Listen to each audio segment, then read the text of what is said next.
इस विशेष पार्ट 3 में आज हम लोग जो बात करने वाले हैं वो है उत्तर प्रदेश का अफवाह तंत्र। अफवाह तंत्र क्या होता है? अफवाह तंत्र का मतलब होता है ड्रेनेज सिस्टम, इंग्लिश में बोलते हैं। और इसका मतलब होता है कि किसी भी स्थान पर, हम यहाँ पर उत्तर प्रदेश की बात करें तो उत्तर प्रदेश में जो कुछ नदियाँ हैं, प्रमुख नदियाँ हैं, सारी नदियाँ नहीं बढ़नी होती हैं, कुछ इंपॉर्टेंट नदियाँ हैं, उसके बारे में हमें जानकारी होनी चाहिए। जैसे एक क्वेश्चन बहुत पूछा जाता है कि लखनऊ कौन सी नदी के किनारे बसा है? तो हमें पता है कि गोमती नदी के किनारे बसा है। कौन सी नदी है गंगा की सहायक जो कि किसी हिमालय रीजन से नहीं आती? ये क्वेश्चन बहुत बनता है। और प्रयागों के बारे में पूछा जाता है कि सबसे बड़ा प्रयाग कौन सा है? गंगा को, गंगा नाम किस प्रयाग के बाद कहा जाता है? तो ये सारे क्वेश्चन जो हैं नदियों से संबंधित होते हैं, उसी को हम लोग आज पढ़ने जा रहे हैं। बहुत इंपॉर्टेंट टॉपिक है। गंगा नदी और यमुना नदी, जैसे कि हमें मालूम है, वो उत्तर प्रदेश की प्रमुख नदियों में गिनी जाती है। और सिर्फ उत्तर प्रदेश की नहीं, उत्तर भारत की ये बहुत प्रमुख नदियाँ हैं, गंगा और यमुना। तो वो भी हम लोग डिस्कस करेंगे। तो सबसे पहले हम शुरू करते हैं यहाँ से, उत्तर प्रदेश का अफवाह तंत्र। ठीक है, देखिए, एक छोटा सा मैं आपको बता दूँ डिफरेंस पहले। अगर मैं आपसे कह रहा हूँ, जैसे मान लीजिए गंगा नदी की बात कर रहे हैं, तो गंगा नदी मान लीजिए मैं कह रहा हूँ गंगा नदी। ठीक है, अगर मैं कह रहा हूँ गंगा नदी तो सिर्फ उस नदी की बात होगी जिसका नाम लिया गया है। लेकिन अगर मैं ये आपसे ये कहूँ कि गंगा नदी अफवाह तंत्र, अगर मैं आपसे कहूँ गंगा नदी अफवाह तंत्र, तो इसका क्या मतलब होता है?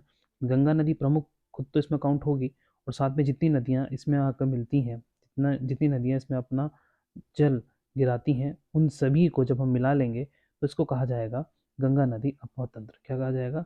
गंगा नदी अपोहा तंत्र। तो अपोहा तंत्र में उम्मीद करता हूँ आपको ये बात समझ में आ गई होगी कि अपोहा तंत्र क्या होता है, और सिंपल नदी के बारे में जब क्वेश्चन बनता है तो कैसे बनता है। नदियों के बारे में पढ़ने से पहले कुछ बातें मैं आपको और बता देता हूँ। देखिए, नदियाँ जो हैं वो भारत की बात करें, भारत में जो नदियाँ हैं वो दो तरीके की संरचना बनाती हैं। देखिए, किसी भी नदी का एक उद्गम स्थान होता है ना, जहाँ से वो निकलती है। क्या बोलते हैं इसको? सोर्स या फिर उद्गम। ठीक है, और एक होता है इसका एंड, जहाँ पर ये अपना पानी समुद्र में या किसी और सोर्स में गिरा देती है। इसको हम लोग बोलते हैं माउथ, इंग्लिश में माउथ बोलते हैं, या फिर मुख बोला जाता है। ठीक है, ध्यान रखें। अब सवाल ये है कि भारत में कई तरह की नदियाँ पाई जाती हैं। कुछ नदियाँ हिमालयन होती हैं, कुछ नदियाँ जो हैं वो प्लेन एरिया से निकलती हैं ना। और नदियों का जो मुख है, किसी का मुख जो है वो बंगाल की खाड़ी में जाता है, किसी का अरब सागर में। तो उसी आधार पर मैं आपको एक बात बताना चाहता हूँ। जो नदी है, कोई भी नदी है, ये अ, इनका जो मुख होता है, इनके जो एंडिंग पॉइंट आप कह सकते हो, है ना, ये जब अपने अ, अंतिम छोर पर होती हैं कोई भी नदी, तो वो दो तरीके की संरचना बनाती है। एक जो संरचना होती है उसको हम बोलते हैं डेल्टा। क्या बोलते हैं? डेल्टा। ठीक है, कुछ इस तरीके से स्ट्रक्चर होता है इसका डेल्टा के, जैसे पक्षी का पंजा जो होता है उस फॉर्म में होता है, उसको बोलते हैं डेल्टा। अच्छा, एक होता है एस्चुरी या ज्वार नदमुख। क्या बोलते हैं इसको? ज्वार नदमुख। ठीक है, इसको बोलते हैं एस्चुरी। क्या बोलते हैं? एस्चुरी इसको बोला जाता है। अब एस्चुरी कैसा होता है? देखिए, एस्चुरी में कोई शेप नहीं होती पर्टिकुलर, कुछ इस तरीके से बन जाता है। ठीक है, क्वेश्चन क्या बनता है? देखिए, क्वेश्चन ये बनता है कि इनमें से कौन सी नदी डेल्टा बनाती है। चार नदियों का नाम देकर आपसे पूछ सकते हैं कि बताइए इसमें से कौन सी नदी डेल्टा बनाती है। तो इसके लिए आपको रटना नहीं है, आप इसको ऐसे याद रखें कि ज़्यादातर जो हिमालय से निकलने वाली नदियाँ हैं, है ना, जो हिमालय से निकलने वाली नदियाँ हैं वो क्या बनाती हैं? वो डेल्टा बनाती हैं। इसके अलावा अन्य स्रोत से जो भी नदियाँ निकलती हैं वो क्या बनाती हैं? एस्चुरी बनाती हैं। एक्चुअली डेल्टा बनता ही तभी है जब नदी पहाड़ी इलाके से निकलती है, और हिमालय से जो नदियाँ निकलेंगी वो सब पहाड़ी इलाके से निकलेंगी, है ना। तो इसीलिए हिमालय से निकलने वाली नदियाँ डेल्टा बनाती है। अगर आपसे पूछा जाए कि क्या गंगा नदी डेल्टा बनाती है? बिल्कुल बनाती है। सुंदरबन डेल्टा विश्व का सबसे बड़ा डेल्टा है, आप सभी को पता है। क्या जो आपकी माही नदी है या फिर सरस्वती नदी है, क्या ये बनाती है? नहीं बनाती है, एस्चुरी बनाती है। ठीक है, ये बात आपको समझ में आ गई होगी। बेसिक बात बता रहा हूँ मैं नदियों के बारे में फिलहाल आपको।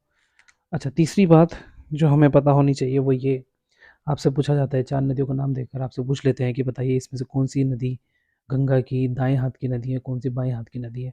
तो समझिए ध्यान से, दायाँ और बायाँ कैसे देखा जाता है? जैसे मान लीजिए जो नदी का प्रवाह है वो इस तरीके से है, इस तरफ है, यानी कि नदी ऐसे बह रही है, ठीक है? और इसमें से नदी आकर ऐसे मिल रही हैं ऊपर-नीचे से, ठीक है? तो दाएँ की कौन-सी होगी, बाएँ की कौन-सी होगी? देखिए नदी का मुख जिस साइड है, नदी का मुख जिस साइड है, उस साइड में आप अपने आप को इमेजिन करें और आप देखेंगे कौन-सा हाथ आपका ऊपर की तरफ पड़ेगा। तो आप देखेंगे कि जो लेफ्ट है, वो इस हाथ में आपका लेफ्ट हैंड जो है वो ऊपर की तरफ आएगा और जो राइट हैंड है, वो आपका नीचे की तरफ आएगा। यानी कि ऊपर की जो नदियाँ होंगी, वो लेफ्ट, राइट की ट्रिब्यूटरीज़ होंगी, नदियाँ होंगी, सहायक नदियाँ होंगी। इसको हम लोग दाईं ओर की नदियाँ बोलेंगे और नीचे की तरफ जो आएगा, उसको बोलेंगे बाईं ओर की नदियाँ। ठीक है? इसी तरीके से अगर मैं डायरेक्शन बदल दूँ, डायरेक्शन जो है हम लोग सपोज़ ऐसे ले लेते हैं। मान लीजिए डायरेक्शन हो गई हो नदी की। अब इसमें नदियाँ आकर मिल रही हैं मान लीजिए इस तरीके से, ठीक है? अब आप खुद देखें कि जब आप ऐसे अपना फेस इस साइड में रखेंगे, तो जो ऊपर की नदियाँ हैं वो आपकी चेंज हो जाएगी राइट हैंड साइड में और नीचे वाली जो है वो लेफ्ट हैंड साइड में, यानी कि लेफ्ट और राइट बदल जाएगा। तो आपको रटना नहीं है कि ऊपर से अगर मिलेगी तो राइट की है या लेफ्ट की है। आपको पहले देखना है कि किसी भी नदी का मुख यानी कि वो किस डायरेक्शन में फ्लो कर रही है, जिस डायरेक्शन में फ्लो कर रही है उस डायरेक्शन में अपने आप को इमेजिन करें और अपना लेफ्ट राइट देखें तो आपको पता लग जाएगा। ठीक है? चलें, अब एक बात और समझिए। उत्तर प्रदेश के जब अफवाह तंत्र की मैं बात करता हूँ, यूपी की जब बात करता हूँ, तो यूपी में 2 नदियाँ प्रमुख हैं। एक है आपकी गंगा नदी, ठीक है? और एक है आपकी यमुना नदी, जो हमें पढ़नी है विस्तार से। और सिर्फ नदियाँ नहीं पढ़नी है, अफवाह तंत्र पढ़ना है। गंगा अफवाह तंत्र और यमुना अफवाह तंत्र, ये दोनों का हमें अफवाह तंत्र पढ़ना है। तो आज की वीडियो में हम सिर्फ गंगा के बारे में बात करेंगे, उसके बाद हम लोग अगली वीडियो में यमुना की बात करेंगे और नदियों से संबंधित उत्तर प्रदेश विशेष का आपका ये सेगमेंट कंप्लीट हो जाएगा। ठीक है? चलिए अब बात करते हैं गंगा नदी की हम लोग। गंगा नदी जैसे कि आपको पता है, गंगा नदी अफवाह तंत्र की मैं बात कर रहा हूँ, ठीक है? अफवाह तंत्र, देखें, आपको पता है कि गंगा नदी अ, गंगा नदी भारत की राष्ट्रीय नदी है, राष्ट्रीय नदी है, ठीक है? इसकी कुल लंबाई, इसकी कुल लंबाई जो है 2525 किलोमीटर की है, यानी कि जो ट्रैवल करती है 2525 किलोमीटर का ट्रैवल करती है। अब यहीं पर जो है उत्तर प्रदेश विशेष की पॉइंट ऑफ व्यू से आप समझ लें बात को कि उत्तर प्रदेश में कितने किलोमीटर की फ्लो करती है। तो यूपी में अगर आपसे पूछ लिया जाए, यूपी में, तो यूपी में ये 1140 किलोमीटर का ट्रैवल करती है और कुल कुल 28 जिले इससे लाभान्वित होते हैं। कितने? 28 जिले, ठीक है? दूसरी बात, अगर हम बात करें कि कितने राज्यों से होकर ये जाती है, ठीक है? कितने राज्यों से होकर ये जाती है उसके बारे में बात करते हैं। देखें, कितने राज्यों से होकर जाती है। आप सभी को पता है कि जो गंगा है वो सबसे पहले उत्तराखंड से निकलती है, ठीक है? उत्तराखंड से निकलकर ये एंटर करती है उत्तर प्रदेश में और उत्तर प्रदेश के बाद ये एंटर करती है बिहार में, ठीक है? उत्तर प्रदेश के बाद ये एंटर करती है बिहार में और बिहार के बाद ये एंटर करती है आपकी झारखंड में, ठीक है? और झारखंड के बाद ये आती है वेस्ट बंगाल, ठीक है? अच्छा, यहीं पर एक क्वेश्चन और आप याद कर लें कि जो गंगा नदी है, जो गंगा नदी है, जो गंगा नदी है,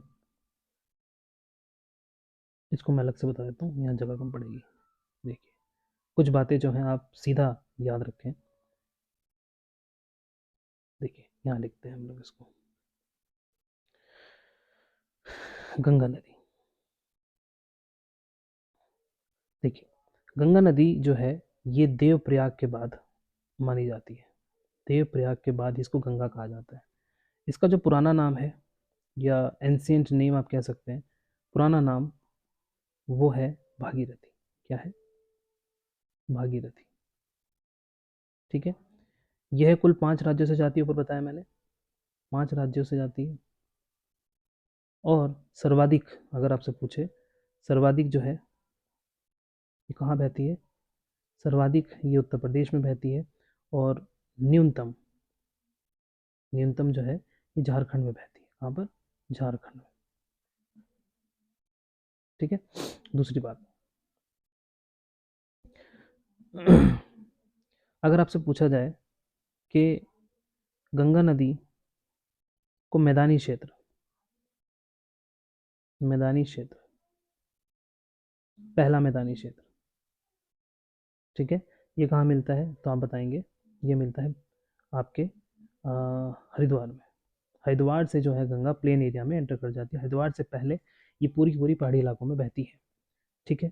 यहीं पर आप नोट कर सकते हैं और बात कि उत्तर प्रदेश की अगर बात करें, यूपी में जो गंगा है ये बिजनौर से एंटर करती है। कहाँ से, बिजनौर से एंटर करती है और बलिया से ये निकल जाती है, बलिया से निकल जाती है। ठीक है।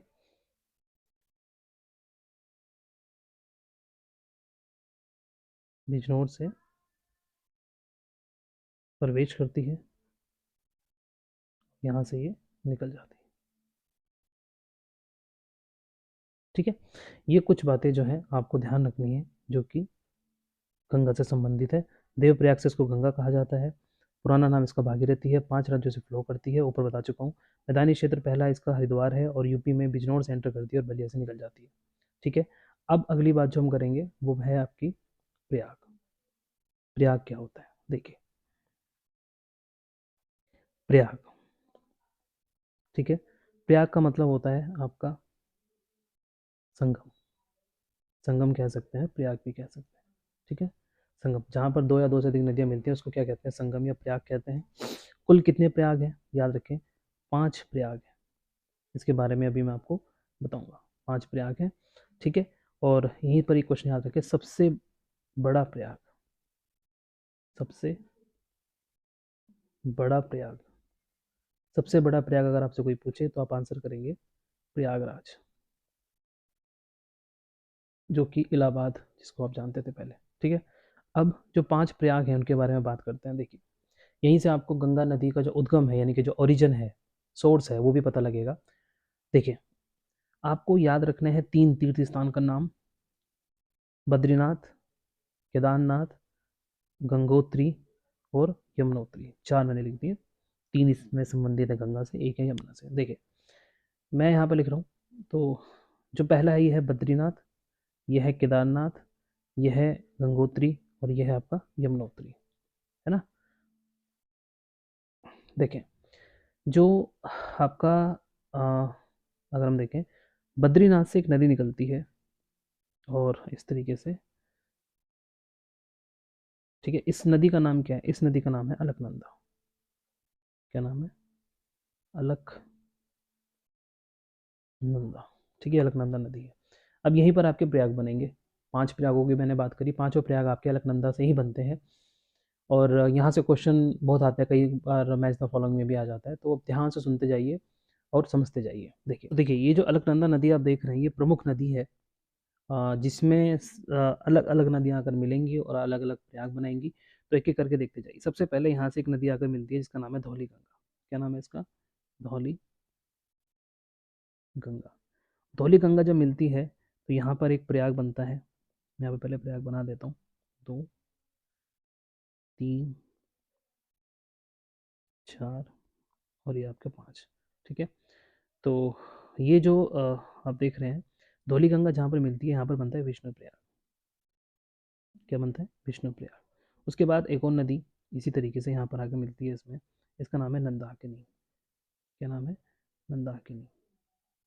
और जो प्रयाग बनता है वो कौन सा प्रयाग बनता है दूसरे नंबर का, वो है आपका नंद प्रयाग। ठीक है। तीसरे नंबर पे एक और नदी इधर से आके इसमें मिलती है जिसका नाम है पिंडार नदी। क्या नाम है इसका, पिंडार। और जो प्रयाग बनाती है वो बनाती है कर्ण प्रयाग। ठीक है, कर्ण प्रयाग बनाती है, कर्ण प्रयाग यहाँ पर बनता है। ठीक है।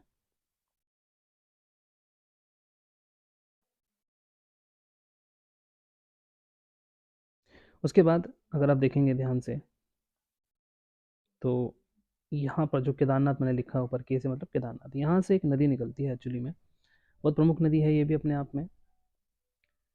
ये नदी यहाँ से केदारनाथ से निकलती है, और केदारनाथ से निकलकर ये जो है इसमें आके मिल जाती है। इसका नाम है मंदाकिनी। क्या नाम है इसका? मंदाकिनी। मंदाकिनी, ठीक है, मंदाकिनी। मंदाकिनी नदी जहाँ मिलती है वहाँ पर फिर से एक प्रयाग बनता है, और इस जो प्रयाग है ये वाला, इसका नाम है रुद्रप्रयाग। रुद्रप्रयाग, मैं प्रयाग नहीं लिख रहा हूँ, समझ आइए। उसके बाद थोड़ा सा और जब हम आगे बढ़ते हैं तो हमें दिखाई देता है कि एक नदी आपकी गंगोत्री से निकलती है। गंगोत्री से निकलकर वो इसमें आकर मिल जाती है, और गंगोत्री से जो नदी निकलती है उसका नाम क्या है? उसका नाम है आपका भागीरथी। इसी का नाम भागीरथी है एक्चुअली में, ठीक है। और ये जहाँ पर जाकर मिलती है वहाँ पर बनता है देवप्रयाग। क्या बनता है? देवप्रयाग, राइट। तो ये हमारा देवप्रयाग बन गया। अब इसके बाद, देवप्रयाग के बाद से ही इस नदी को क्या कहा जाता है? गंगा कहा जाता है। जो गंगा नाम है ना एक्चुअली में, वो देवप्रयाग के बाद ही मिलता है, ठीक है। तो ये हो गए आपके 5 प्रयाग। एक बार जल्दी से इसको समाप्त कर देते हैं। याद करने का, याद कैसे करेंगे? देखिए, प्रयागों की मैं बात कर रहा हूँ, ठीक है। कुल कितने प्रयाग हैं? 5 प्रयाग हैं। आपने एक चीज़ नोटिस करी होगी, सारी नदियाँ अलकनंदा से ही मिलकर बनी है, मतलब जितने भी प्रयाग हैं सब अलग, एक साइड में अलकनंदा तो है ही है, ठीक है। पहले इसमें आकर मिलती है आपकी कौन सी नदी? धौली गंगा, है ना। और धौली गंगा जब मिलती है तो क्या बनता है? धौली गंगा जब मिलती है तो बनता है विष्णु प्रयाग। क्या बनता है? विष्णु प्रयाग। विष्णु प्रयाग, ठीक है। याद कैसे करेंगे? डीवी से याद कर लीजिए, डीवी से डॉक्यूमेंट वेरिफिकेशन होता है ना। डी से धौलीगंगा, वी से विष्णु प्रयाग। उसके बाद अगली नदी जो उसमें मिलती है वो है आपकी नंदाकिनी, और नंदाकिनी से जो बनता है वो है आपका नंद प्रयाग।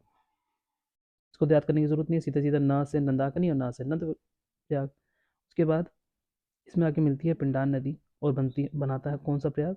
बनता है कौन सा प्रयाग? कर्ण प्रयाग, ठीक है। कैसे याद करेंगे? पी के साथ कर लीजिए। पी से पिंडार, क से कर्ण, अलकनंदा तो सब में है ही है, ठीक है। उसके बाद आपकी मिलती है मंदाकिनी, ठीक है, मंदाकिनी। मंदाकिनी नदी मिलती है, और मंदाकिनी नदी मिलने से कौन सा बनता है? रुद्रप्रयाग बनता है। कैसे याद करेंगे? एम आर से याद कर लीजिए। माँ से, एम से मंदाकिनी, आर से रुद्र। और नेक्स्ट जो है आपका वो है भागीरथी, और भागीरथी से मिलकर जो प्रयाग बनता है वो है आपका देवप्रयाग, ठीक है, देवप्रयाग। देखिए ये पांचों के पांचों जो प्रयाग हैं बहुत इंपॉर्टेंट है, क्वेश्चंस बहुत बनते हैं मैच द फॉलोइंग में भी, तो आपको ये दिक्कत नहीं होना चाहिए। डी से धौलीगंगा, वी से विष्णु प्रयाग, उसके बाद मंदाकिनी से नंद प्रयाग, है ना, पिंडार नदी से कर्ण प्रयाग, और आपकी मंदाकिनी से रुद्रप्रयाग, और भागीरथी से देवप्रयाग बनता है। और इसके बाद जो है गंगा, गंगा बनती है, ठीक है। ये बात समझ गए आप। अब आगे चलते हैं। जब गंगा नदी के अबोध तंत्र की बात होगी तो गंगा नदी की सारी सहायक नदियों के बारे में भी बात होगी, तो मैं यहाँ पर आपको बना के दिखा देता हूँ। देखिए इस तरीके से जो है, ये मान लीजिए आपका अलकनंदा हो गई, और ये आपकी भागीरथी हो गई, और ये आपका देवप्रयाग हो गया, ठीक है। यहाँ से जो है ये नदी इस तरीके से निकलेगी और ऐसे करके आगे बढ़ेगी, ठीक है। 5 राज्यों में होकर बहती है, जैसे कि मैंने बताया, उत्तराखंड, उसके बाद यूपी में एंटर करती है। अब यहाँ से ध्यान रखें, उत्तर प्रदेश में जैसे कि मैंने आपको बताया था कि ये बिजनौर से एंटर करती है, और बिजनौर से एंटर करती है और आपका बलिया से निकल जाती है। तो एक, अब इसकी सहायक नदी की मैं आपको बता रहा हूँ। इसकी जो सहायक नदी है, गंगा की जो सहायक नदी है, उसके बारे में हम लोग बात कर रहे हैं, ठीक है। यहाँ मैं लिख भी देता हूँ, गंगा, ठीक है ना, गंगा। मैं गंगा नदी की यहाँ पर बात कर रहा हूँ, ठीक है। ये नदी आपकी गंगा, और इसका फ्लो कैसे है? इसका फ्लो आपका इस तरीके से जा रहा है, ठीक है। चलें, अब एक एक करके नदी इसमें जोड़ते चलते हैं हम लोग। देखें, एक नदी जो है आपकी यहाँ पर आगे से मिलेगी, जो आपको याद रखनी है। इसका नाम है रामगंगा। क्या नाम है इसका? रामगंगा, रामगंगा। और ये जो रामगंगा नदी है, जहाँ पर जाकर ही मिलती है गंगा से, उस जगह का नाम आपको याद रखना है, उस जगह का नाम है कन्नौज। कन्नौज, उत्तर प्रदेश का कन्नौज जो जिला है वो इसी के किनारे पर स्थित है। ठीक है। अच्छा, यहीं पर जो है आपको एक और ग्लेशियर दिखाई देगा जिसको बोलते हैं हम लोग यमुनोत्री ग्लेशियर, जो मैंने ऊपर आपको बनाया था ना चौथा ग्लेशियर, वही यमुनोत्री। यहाँ से एक नदी निकलती है आपकी, बहुत फेमस नदी है, आप सभी को पता है। ये नदी जो है आकर मिलती है कहाँ पर, प्रयागराज में। कहाँ मिलती है, प्रयागराज में। और कौन सी नदी है ये नदी है यमुना। इसके बारे में हम लोग नेक्स्ट क्लास में पढ़ेंगे, क्योंकि इसका भी पूरा अपवाद तंत्र में पढ़ना है, लेकिन फिलहाल हम गंगा की बात कर रहे हैं। ठीक है, तो ये रामगंगा हो गई, कन्नौज हो गया। ठीक है, उसके बाद एक नदी जो है आपकी मिलती है, जो कि बहुत फेमस नदी है, वो उसके बारे में कई सारी फैक्ट्स हैं। जैसे गंगा की ऐसी कौन सी सहायक नदी है जो कि हिमालय से नहीं आती है ना, जो हिमालय से नहीं आती है। इस तरह के क्वेश्चन बहुत पूछे जाते हैं एग्जाम में। तो वो नदी है, याद करें, इस नदी के किनारे लखनऊ बसा है। हिंट मैं दे रहा हूँ, बताइए कौन सी है, गोमती। ठीक है, तो कौन सी नदी है वो, गोमती है। तो गोमती जो है एक्चुअली में पीलीभीत से निकलती है आपकी। ठीक है, मैं इसको नीचे कर देता हूँ थोड़ा, देखें, यहाँ से पीलीभीत की फुल्लर लेक से निकलती है ये नदी। और ये नदी जो है जाकर मिलती है कहाँ पर, गाजीपुर में। ठीक है, और ये जो नदी है, इस नदी की मैं बात कर रहा हूँ, ये है आपकी गोमती नदी। इसी के पास आपका जो है वो लखनऊ स्थित है। ठीक है, मैं भी शहर नहीं लिख रहा हूँ उसमें, वो अलग से मैंने दिखा रखे हैं, वहाँ पर देख लेना। ठीक है, रामगंगा हो गया, गोमती हो गया। उसके बाद एक नदी जो है वो समझे बहुत इंपॉर्टेंट है। यहाँ से एक्चुअली में ना एक नदी आती है ऊपर से, ये आपका जो है ऋषिकेश और आपका जो नेपाल है उसकी सीमा बनाते हुए एक नदी आती है, इसको बोलते हैं हम लोग शारदा नदी। ठीक है, ये शारदा नदी है। एक नदी इसमें आकर मिलती है, घाघरा नदी ही बोलते हैं इसको भी। तो ये है आपकी शारदा, मैं लिख देता हूँ छोटा सा, ये है शारदा। ठीक है, और यहीं से ये नदी जब मिलती है आपस में, और उसके बाद जो है ये आगे जाकर नदी कहलाती है घाघरा। क्या नाम है इसका, घाघरा। इसी को सरयू नदी भी कहते हैं। ठीक है, घाघरा नदी जो है ये जाकर मिलती है आपके उत्तर प्रदेश में बलिया के पास। कहाँ मिलती है, बलिया के पास। और बलिया के बाद तो उत्तर प्रदेश खत्म ही हो जाता है। तो ये तीन चार नदियाँ। अच्छा, इसमें एक नदी और है जो आपको ध्यान रखनी है, घाघरा नदी में एक नदी आकर मिलती है इधर से, इसका नाम है राप्ती। क्या नाम है इसका, राप्ती। ठीक है, राप्ती नदी एक्चुअली में घाघरा में मिलती है, और घाघरा आगे जाके गंगा में मिल जाती है। इसके बाद देखें, देखें, इसी में आपको जो है याद रखना है, एक नदी इधर आके मिलेगी, एक नदी और आकर मिलेगी इधर से, और एक नदी आपको इधर से आकर मिलेगी। ठीक है, क्योंकि अभी ये यूपी से बाहर निकल गया, तो इसलिए मैं इसमें ज़्यादा नहीं बता रहा हूँ, सर आपको नाम बता रहा हूँ। देखिए, ये जो नदी है पहले वाली, इसका नाम है, इसका नाम है आपका गंडक। क्या नाम है इसका, गंडक। ठीक है, ये है आपकी कोसी, और ये है आपकी महानंदा। ध्यान रखिए, इसका नाम क्या है, महानंदा। राइट, तो ये नदियां हैं। उसके बाद, इसके बाद आगे की कहानी समझें। महानंदा तक हम लोग पहुंचे, उसके बाद जो है वेस्ट बंगाल की एक जगह पड़ती है, आपकी गंगा नदी हो गई। ये आपकी एक जगह पड़ती है वेस्ट बंगाल के अंदर, इसका नाम है फरक्का बैराज। क्या नाम है,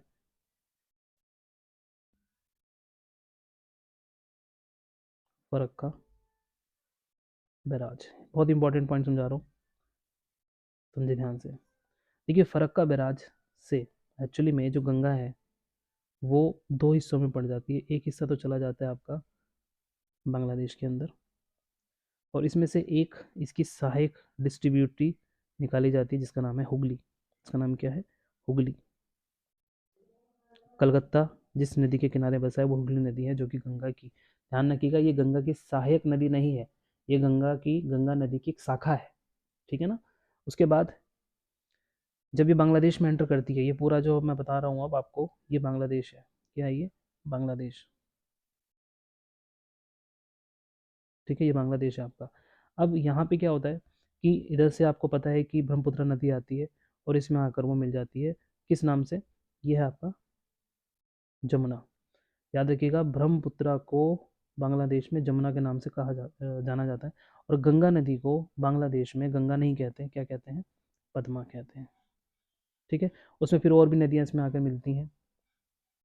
एक नदी इसमें इधर से आके मिलती है, बराक नदी इसको आप कहते हैं। ठीक है, मेघना आकर मिलती है इसमें, क्या मिलती है, मेघना नदी मिलती है।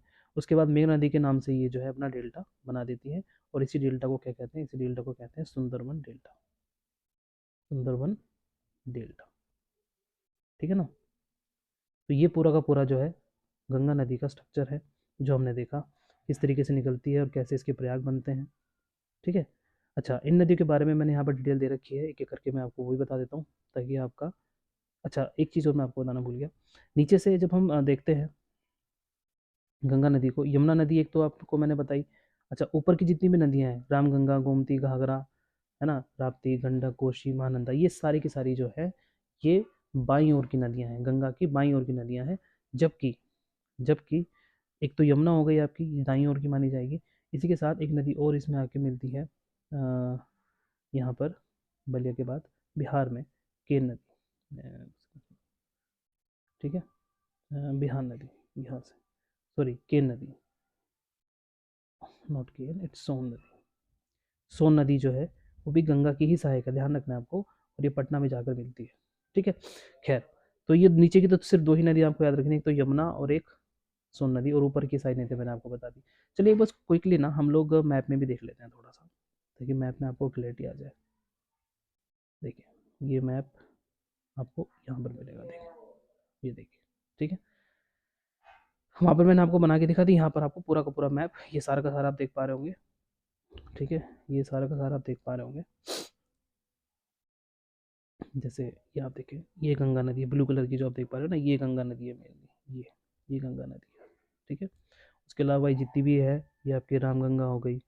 ठीक है, ये आपकी जो है रामगंगा नदी हो गई, ये आपकी गोमती हो गई। ठीक है, ये घाघरा हो गई, ये गंडक हो गई, ये कोसी हो गई, ये महानंदा हो गई। इधर से देखेंगे तो ये नदी आ रही है आपकी, ये नदी जो है आपकी, ये नदी आपकी है इलाहाबाद में जाके मिली, यमुना नदी, इसके बारे में मैंने आपको बताया। एक ही नदी को मैंने आपको बताई थी, सोन नदी। ठीक है, ये हुगली नदी के बारे में मैं आपको मैंने बताया था। और ये देखिए पद्मा कही जा रही है बांग्लादेश के अंदर। तो ये सारी चीज़ें मैंने यहाँ पर भी दे रखी हैं। इसको मैं साफ़ कर देता हूँ फिगर को, ताकि आप पीडीएफ में इसको ईजिली देख पाएँ। ठीक है, चलिए इसको साफ़ कर देता हूँ, आगे चलते हैं। अच्छा, एक और देखें, ये जो मैंने पंचप्रयाग आपको पढ़ाए हैं, पंचप्रयागों का भी मैंने एक बिल्कुल क्लियर फिगर यहाँ पर दिया है, तो आप इसको भी फॉलो कर सकते हैं। ठीक है। अच्छा, ये गंगा का पूरा स्वरूप है, उत्तर प्रदेश में कैसे कैसे गंगा फ्लो करती है, सारी बात मैंने यहाँ पर भी, यानी कि गंगा के नदी के मैंने दो आपको मैप दिखाए हैं, ताकि आप देख सकें कि कौन कौन से ज़िले हैं। ठीक है। अच्छा, इसके बाद कुछ चीज़ें और मैं आपको बता देता हूँ, जो नदियाँ हमने अभी पढ़ी हैं सहायक नदी से संबंधित, वो मैं आपको यहाँ पर भी समझा देता हूँ। देखिए, पहली नदी जो हमने पढ़ी थी,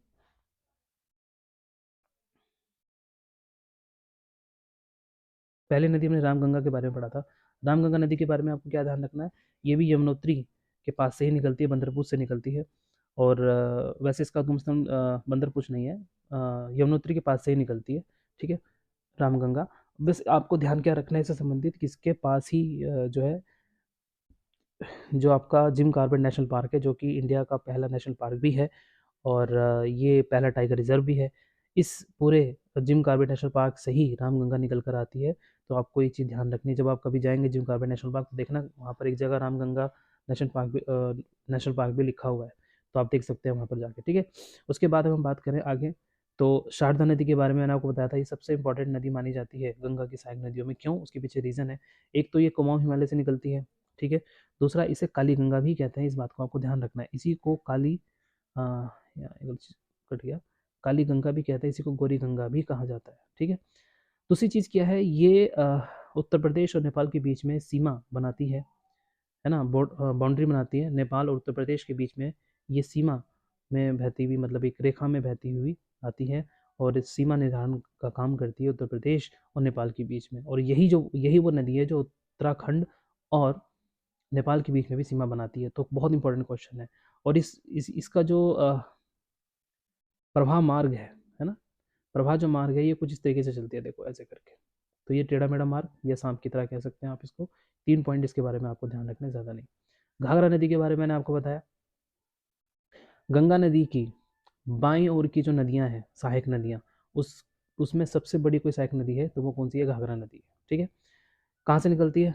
मापचा, चुंगो, हिमनद, तिब्बत से निकलती है ये नदी आपकी। ठीक है, तिब्बत से निकलती है।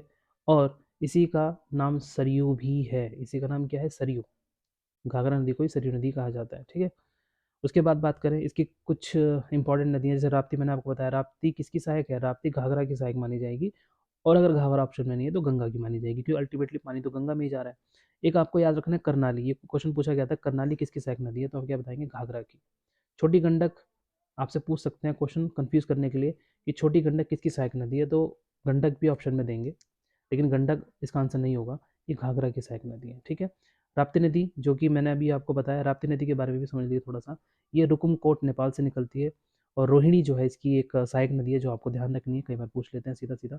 गोमती नदी के बारे में, गोमती नदी का उद्गम स्थान मैंने आपको बताया, पीलीभीत है उत्तर प्रदेश। और ये एकमात्र ऐसी नदी है, इसमें लिख लीजिए, ये क्वेश्चन बना था एग्जाम में तो आप इसको नोट करके लिख लें। यह यह गंगा की एकमात्र ऐसी नदी है, ऐसी नदी है जो जो मैदानी क्षेत्र से आती है, मैदानी क्षेत्र से आती है। ठीक है, ये इसकी खासियत है। सिर्फ एक नदी ऐसी है, ये वाली, जो कि मैदानी क्षेत्र से आती है। वरना आपने पढ़ा भी देखा, जितनी भी नदी हमने पढ़ी, राम गंगा हो, गंडक हो, घाघरा हो, शारदा हो, या फिर कोशी है हमारा, ये सारी की सारी हिमालयन रीजन से या किसी न किसी ग्लेशियर से आ रही है। लेकिन ये एकमात्र ऐसी नदी है जो कि झील से आती है, और झील का नाम क्या है? फुलर झील। देखो ऊपर लिखा हुआ है, इसका नाम क्या है? फुलर झील। ठीक है, तो ये इंपॉर्टेंट पॉइंट है इसका। और गाजीपुर में गंगा से मिलती है, मैंने आपको बताया नीचे भी। और ठीक है, तो ये था हमारा उत्तर प्रदेश विशेष में कि अफवाह तंत्र में पहली नदी के बारे में जो मैंने बताया, गंगा नदी। अगली वीडियो में जो हम पढ़ेंगे, अगली वीडियो में हम पढ़ने वाले हैं यमुना नदी, है ना? तो आप हेडिंग डाल के इसमें छोड़ सकते हैं, यमुना नदी। यमुना नदी के बारे में हम लोग अगली वीडियो में पढ़ेंगे, क्योंकि वीडियो ज़्यादा बड़ा हो जाएगा, ऑलरेडी 30 मिनट का हो चुका है। तो इस चीज़ का आप ध्यान रखें। और अगर इसका आपको पीडीएफ अगर मैंने अपलोड कर दिया है, अगर आपको चाहिए तो वहाँ से आप डाउनलोड कर सकते हैं। और मिलते हैं जल्दी उत्तर प्रदेश विशेष में एक शानदार वीडियो के साथ। तब तक के लिए अपना ध्यान रखिए, पढ़ते रहिए और जुड़े रहिए तेजस मंत्रा एजुकेशन के साथ। And thank you so much and all the very best.